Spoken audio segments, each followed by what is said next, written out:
Hello, I'm Gwen Ifill. Welcome to the Washington Week Webcast Extra. I'm joined around the table by Peter Baker of the New York Times, Gloria Borger of CNN, and Doyle McManus of the Los Angeles Times. The international debate over what happens next in Ukraine has naturally become a domestic political debate as well. Leading the charge, Republicans who blame the president for failing to see what Putin would do. This president does not understand Vladimir Putin. He does not understand his ambitions. He does not understand that Vladimir Putin is an old KGB colonel bent on restoration of the Russian Empire. These are not new arguments, and John McCain is not the only one making them, Peter. Is he right? No, in Moscow there's a saying. It's called "Kto vinovat?" Who is to blame? Oh, right? He's dropping Russia. It's a famous phrase, and that's happening in Washington right now. It's the old blame game. Who lost Ukraine, much like who lost China.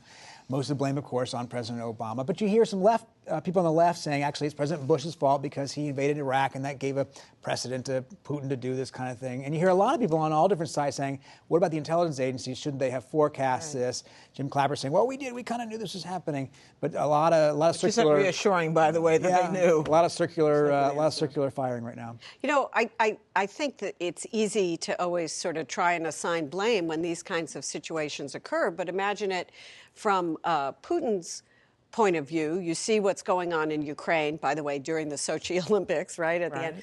You see what's going on in Ukraine. You're worried about your only warm water port in Crimea, and you decide you have to do something no matter what, you know, President Obama said or didn't say. I think we don't understand President Putin. It's not just John McCain or Barack Obama. I think we as Americans don't really put ourselves in his shoes. And in his shoes, think of all the years we spent thinking about Cuba as relatively minor as that is to the United States. Ukraine is more important, more integral, more part of the Russian heritage, history, and culture. And of course he's going to react strongly when he sees what he perceived to be a pro-Western coup, in his view, sponsored by the West in Kiev. And our politicians also have the luxury of a short memory, because the last time Vladimir Putin invaded one of his neighbors, it was the Republic of Georgia. It was 2008, and the President of the United States at that time was that very diffident and non-assertive George W. Bush. So a lot of this has to do with what Putin and Russia see as their interest, and not really what the President of the United States. When we have these debates, how much are we, in this case as well, reliving past fights? We're reliving Vietnam because we're anti-interventionists now. We're reliving, we should have seen what was coming because we saw what happened with Putin in Georgia and South Ossetia.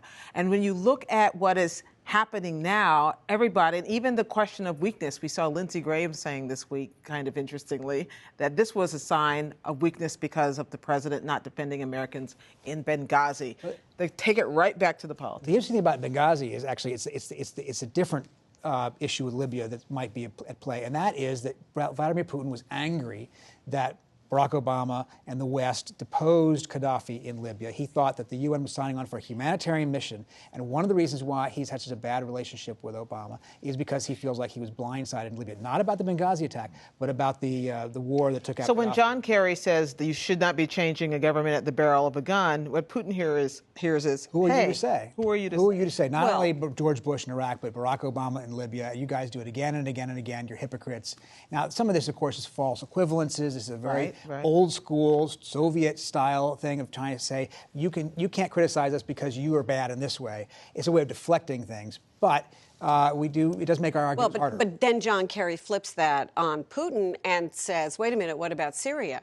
You were talking, and now you're the hyprypocrat on Syria. You were saying integrity, right? Exactly. You were saying to us, well, we can't go into Syria, and now look at you. Not a lot of consistency in Crimea. here. Right. Who has the most thankless task in this? My vote would go for John Kerry, who's been skating all around the world, but now skating all around the region, and meeting with Sergei Lavrov, who says, that's an interesting point, John. I'll take it back to my leaders, and nothing happens. I mean, there's been no movement this week. Maybe John Kerry, but also spare a moment of sympathy for Angela Merkel, the Chancellor of Germany, who may be the one who actually ends up having to broker a deal. She's got a very unstable grand coalition that has her equivalent of a liberal Democratic Party in it. She's got a tougher time domestically, more economic interests involved here. She's got no picnic either. And I'm not asking for pity for Vladimir Putin, but he also is, in addition to holding onto the historic, territory, region of Crimea, he also is trying to figure a way to hold on to his economic leverage. I mean, this is not the same Russian bear that we dealt with in the past. This is a Russian bear which is very actively involved economically in the world scene and really can't afford to be cut off either. Well, that's the thing. People make the comparison 1956 with Hungary or 1968 with the Czechoslovakia. It is different. The Soviet sphere was insulated from the outside world. There wasn't very much we could do economically. There is more now. The question is whether or not everybody's willing to pull that trigger. And so far, President Obama hasn't been. That's where the criticism that he's been too weak comes from. At least it's exacerbated.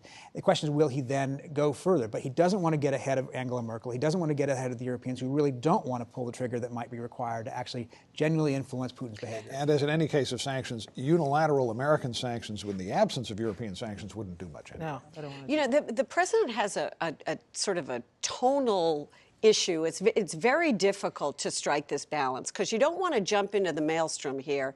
You've got to look strong. You've got to look in command.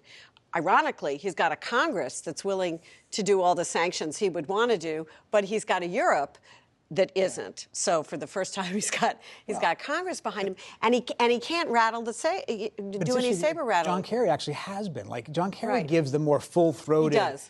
More I'm disgusted, words that you don't hear from Don't President Obama. Don't we assume that's by design, that the is. president Good cop, needs bad to be cop? tonally, even if you read the president's words, they're tougher than what comes out of his mouth, than just the tone he uses to deliver them. His style is very restrained in the way he presents even tough words. But I do think it's good cop, bad cop, and it's for a reason. And the press release that you were talking about earlier Was tougher than anything anybody said out loud. There wasn't any diplomacy in that. The State Department is the least diplomatic place in Washington. Exactly. Right. Well, that means that this isn't ending anytime soon. We'll be keeping an eye on it. Thank you, everybody. While you're online, stick around and see what else our panelists are reporting, as well as my blog on the 5 things you need to understand what's happening in Ukraine. That's at pbs.org/Washington Week. And we'll see you next time on the Washington Week Webcast Extra.